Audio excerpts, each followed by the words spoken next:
आज एक बहुत महत्वपूर्ण नई योजना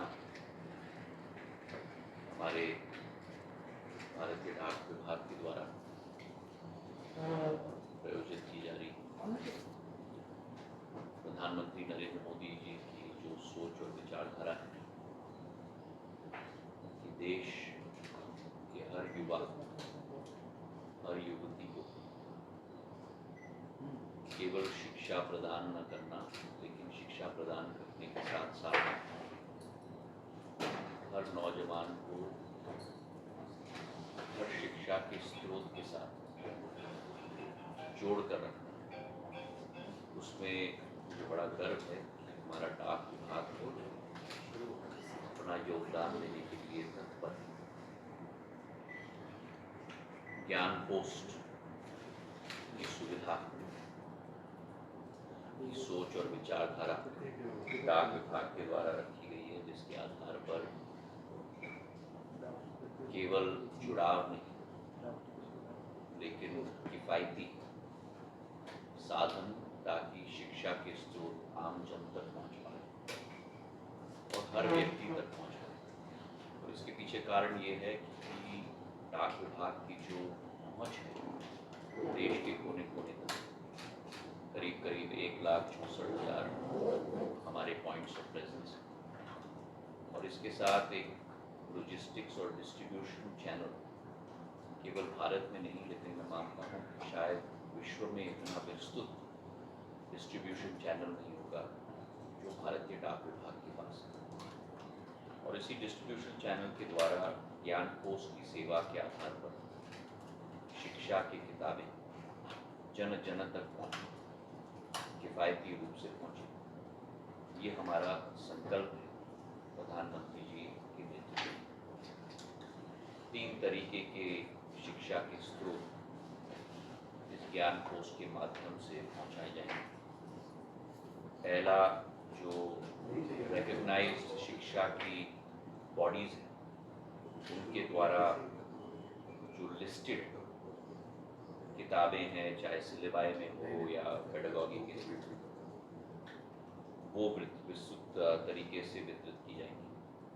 दूसरा, सामाजिक, सांस्कृतिक,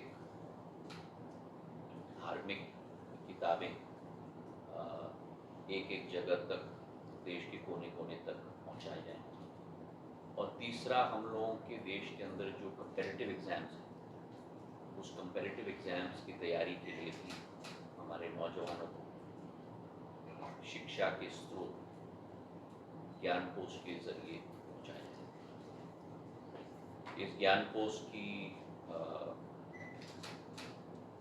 के द्वारा जो शिक्षा की किताबें विस्तृत तरीके से वितरित की जाएंगी, उसकी 4 महत्व बिंदु हैं। पहला बिंदु तो ये है कि संपूर्ण राष्ट्र में अगर किसी का कवरेज है तो वो भारतीय डाक विभाग का कवरेज है। संपूर्ण राष्ट्र में अगर किसी चीज़ को विस्तृत रूप से वितरित करनी है, वो वितरण प्रणाली डाक विभाग की सबसे सक्षम है। दूसरा, किफ़ायती रूप में ये वितरण हो ताकि कम से कम भार हमारे नौजवानों पर शिक्षा के लिए लग पाए। ये इस योजना की विचारधारा है। तीसरा, सबसे विस्तृत एक वाइडेस्ट रेंज हो शिक्षा के स्रोतों की किताबों की डिस्ट्रीब्यूशन के लिए, ये भी इसी योजना के तहत संभव है। और चौथा, कि इस योजना के तहत एक ट्रैक एंड ट्रेस सिस्टम है जो किसी और डिलीवरी मैकेनिज्म में नहीं, कि आपकी किताब हो उसे आप day time up to date आप ट्रैक कर सकते हैं कि कहाँ है, ट्रेस कर सकते हैं कहाँ है। और ये सुविधा पूर्ण रूप से मुफ्त दी जाएगी ज्ञान कोष के द्वारा। इस ज्ञान कोष की सुविधा के आधार पर गज़ेट नोटिफिकेशन 1 तारीख कि शुरुआत इस सेवा की जाएगी। गज़ेट नोटिफिकेशन जारी किया गया है और उस गज़ेट नोटिफिकेशन के आधार पर 1 मई से ये सुविधा हम लोग शुरुआत करेंगे। अब इसमें रेंजेस क्या हैं भाड़ के, वो भी आपको मैं सूचित करना चाहूँगा। उदाहरण के तौर पर 3 उदाहरण आपको देना चाहूँगा। 500 ग्राम का अगर एक पैकेज है तो ज्ञान post track and trace facility के साथ इसकी रेट होगी 25 रुपये। जो नॉर्मल बुक पोस्ट जिसके पास ट्रैक एंड ट्रेस फैसिलिटी नहीं है उसकी रेट होती है 31 रुपये। करीब 20% कम दाम पे ये वितरित किया जाएगा। दूसरा उदाहरण, अगर 2000 ग्राम का पैकेज हो तो ज्ञान पोस्ट के आधार पर 50 रुपये पर इसे विस्तृत रूप से वितरित किया जाएगा।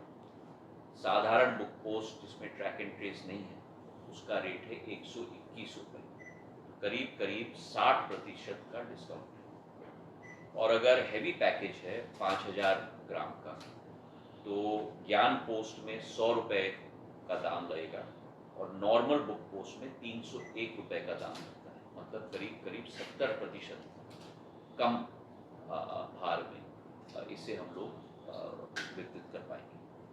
तो एक बहुत महत्वपूर्ण कदम शिक्षा के क्षेत्र में भी हमारे योगदान के लिए हम लोग 1 मई से शुरुआत कर रहे हैं।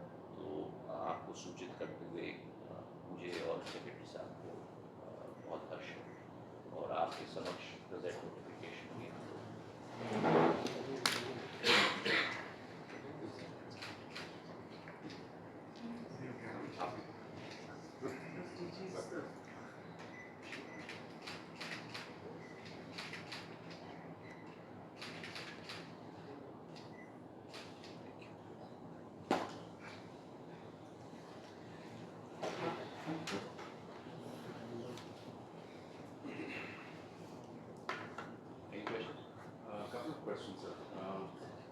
regarding the normal volume of book posts that you see in इसमें हमारे करीब that's a point I missed. हमारा अनुमान है कि करीब वार्षिक श्रेणी में करीब करीब 70 लाख हमारी शिपमेंट्स होंगी इस ज्ञान पोस्ट के जरिए। तो एक बहुत महत्वपूर्ण भूमिका देश के कोने कोने तक इस ज्ञान पोस्ट के जरिए भूमिका निभाई जाएगी। So is this being envisaged as a way for the boards to also send individual schools post in bulk or just directly to the schools? Anything to do with educational content can be distributed through this product. So it's destination agnostic. Destination agnostic. In fact, I would say it's pan-India wide destination related. For media, the people who are selling bulk packages, the media houses, so is there also that they'll be able to in that Gyan Post or no? They won't be allowed to sell No, their it's magazines. not. It is restricted, as I mentioned, to Education.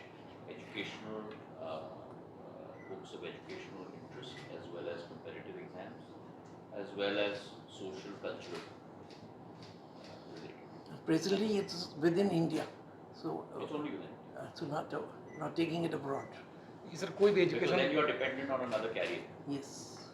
So that pricing, sir कोई भी education संस्था बेच सकती है अपनी किताबें free में कहीं भी। correct. What is the difference in price between a regular post and I just mentioned that. is that the 7% is what? No, so 70%. let me say that in English as well. So 3 data points, there are multiple data points because it depends on the weight of the package, but I'll give you 3. So on the lighter side, 500 grams is 25 rupees on Gyan Post and 31 rupees on normal book post. And Gyan Post is with track and trace and normal book post is without track and trace. So you have roughly about a 20% discount. Now if you double that and you go or quadruple that to 2000 grams. 2000 grams is 50 rupees on Gyan Post and 121 rupees on normal book post. So it's a 60% discount. And if you go to 5000 grams, then it's 100 rupees on Gyan Post and close to 301 rupees on book post, which is almost a 70% discount. How how much friction does track and trace add to deliveries in general? Because since Bookpost does not have this, even still we see that. I think it's a service which is extremely important for every consumer today, and we are now trying to widen our ambit. But the beginning we've made with Gyan Post, we are trying to widen our ambit across all our services as well. Are there certain specific states where you're expecting demand to aggregate more than the others? Certain states which will drive the demand? Let's see. We are going to now begin the service on the 1st of May, but it is our estimation that you have a minimum of 70 lakh shipments throughout the year.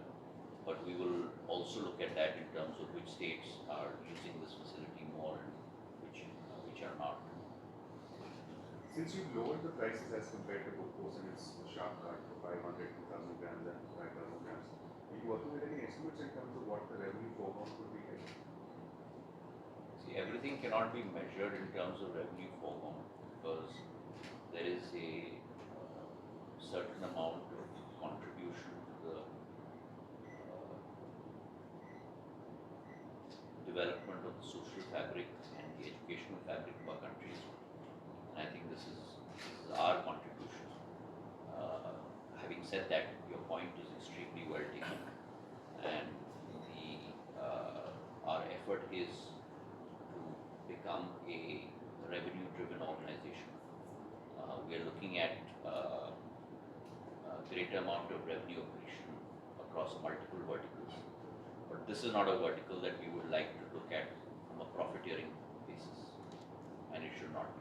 So I wanted to understand, today typically a student, when he starts a session, he goes to either a bookstore to get these books or from his own school, his or her own school. How will this service work? How would an end user get benefit of this service? Because he typically goes to a distributor or he's ordering from his school itself. So will there be a sort of a domino effect on those rates as well? So I think you can approach this from two ends. You can approach this from the client end, or you can approach it from the customer. And from both ends, you can avail of the service. The client would be an educational institution, Right. and the customer would be a student. Sir ये ज्ञान post पर जो है डाक विभाग के कितना खर्च आएगा करीब करीब जो है?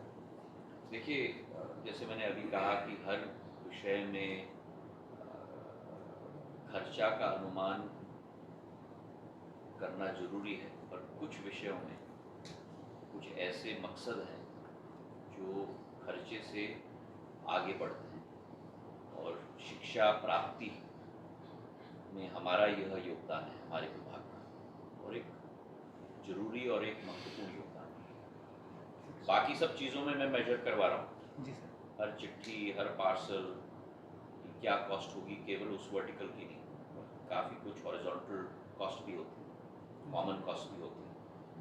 हर डाक विभाग के हर आइटम की कॉस्टिंग हम लोग कर रहे हैं, कॉस्ट ऑफ सर्विस। हमारी कोशिश दो मुद्दों पर है। एक, आप अपने खर्चे को सीमित रखो, कम करो।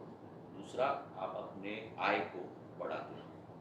तो आपका एक तो मार्जिन एक्सपेंशन होना चाहिए, और दूसरा आपका कॉस्ट कंट्रोल होना चाहिए। और अगर दोनों तरफ से टॉप लाइन को आप बढ़ाने की कोशिश करोगे और कॉस्ट स्ट्रक्चर को आप कंट्रोल करने की कोशिश करोगे, तभी बॉटम लाइन में फ़ायदा आपका होगा। और अभी जो बहुत बड़ा घाटा है डाक विभाग का, हमारा करीब 36-35 हज़ार करोड़ की एक्सपेंडिचर है, 12,000 करोड़ के करीब हमारी आय है, तो 23,000 करोड़ का हमारा अभी गैप है। उसमें हम लोग पेंशन भी इंक्लूड कर रहे हैं, जो उस गैप का करीब 30% है, और उसे हमको ब्रिज करना है। तो अभी डाक विभाग 5 साल का प्रोग्राम भी बना रहा है, बिजनेस प्रोसेस रिस्ट्रक्चरिंग की एक्सरसाइज भी कर रहे हैं हम लोग, कि किस तरीके से हम लोग एक कॉस्ट सेंटर से एक प्रॉफिट सेंटर में अपने आप को कन्वर्ट करें। उस विषय पर अगले बार अगर आप चाहो तो विस्तृत परिचर्चा हम लोग कर सकते हैं, पर एक बहुत ऑर्गेनाइज सिस्टम में हम लोग चल रहे हैं। Thanks. Is there room for forward integration with perhaps something like an ONDC where there's end-to-end connectivity? Yes, absolutely, and we will use this for that as well. So I can place an order as a student on ONDC and then subsequently have Yes. it out. Yeah. Sir शिक्षा के क्षेत्र में क्रांतिकारी कदम हो गए। बहुत क्रांतिकारी कदम, क्योंकि शिक्षा एक तरीके से शिक्षा, नई शिक्षा नीति और नई शिक्षा नीति के आधार पर जो सिलेबस है उसे जन जन तक पहुंचाने के लिए बहुत महत्वपूर्ण डिलीवरी मैकेनिज्म है। इसलिए मैं कह रहा हूँ कि हमारा डिलीवरी मैकेनिज्म किसी और डिस्ट्रीब्यूशन चैनल के पास नहीं। देश के आखिरी गांव तक आप पहुंच सकते हो, बिल्कुल सर। देश के मध्य तक पहुंच सकते हो, देश की राजधानी तक पहुंच सकते हो और देश के आखिरी गांव तक आप पहुंच सकते हो। बहुत धन्यवाद। Thank you sir.